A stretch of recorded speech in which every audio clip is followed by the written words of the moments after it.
Bonjour, je me présente, mon nom c'est Étienne et je suis étudiant au MBA en gestion stratégique de projet.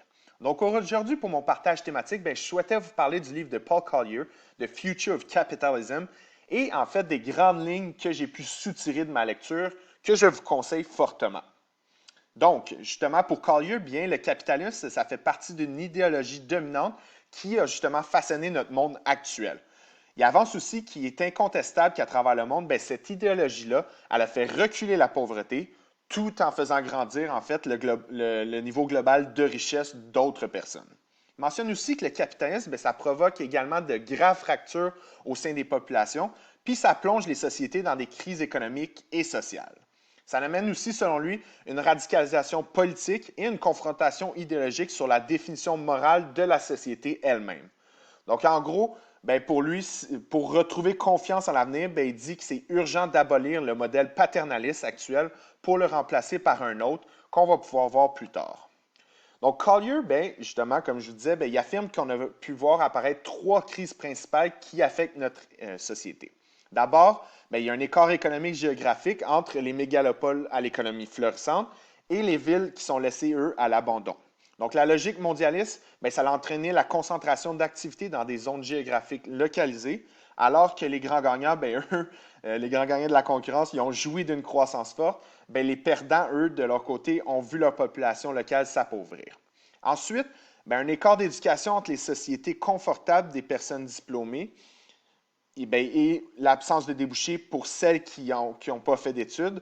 Donc, le niveau de scolarité donne accès à des métiers avec beaucoup plus de perspectives et donc une meilleure qualité de vie.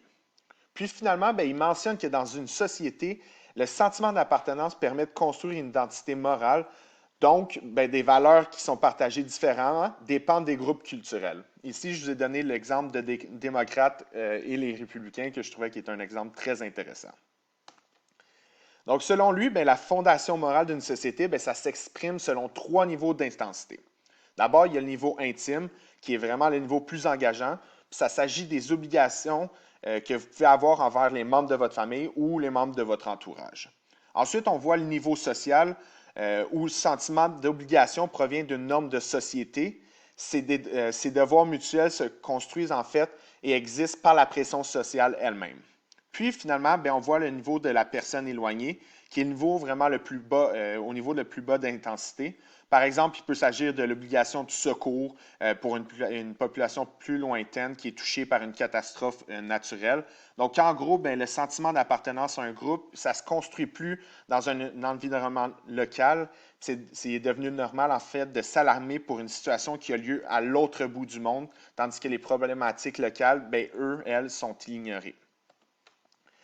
Paul Collier aussi il nous a parlé de deux types de sollicitude. D'abord, le paternalisme, qui, elle, on peut voir, exemple, si on fait juste aider économiquement des personnes, donner des allocations aux plus démunis.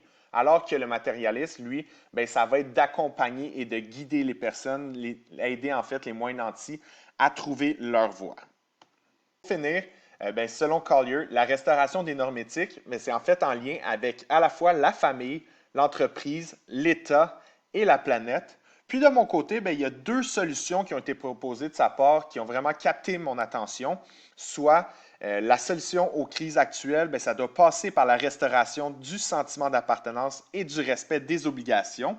Et la seconde, c'est en fait que le système capitaliste, il doit proposer des solutions d'accompagnement et instaurer une logique matérialiste qui soutient les individus.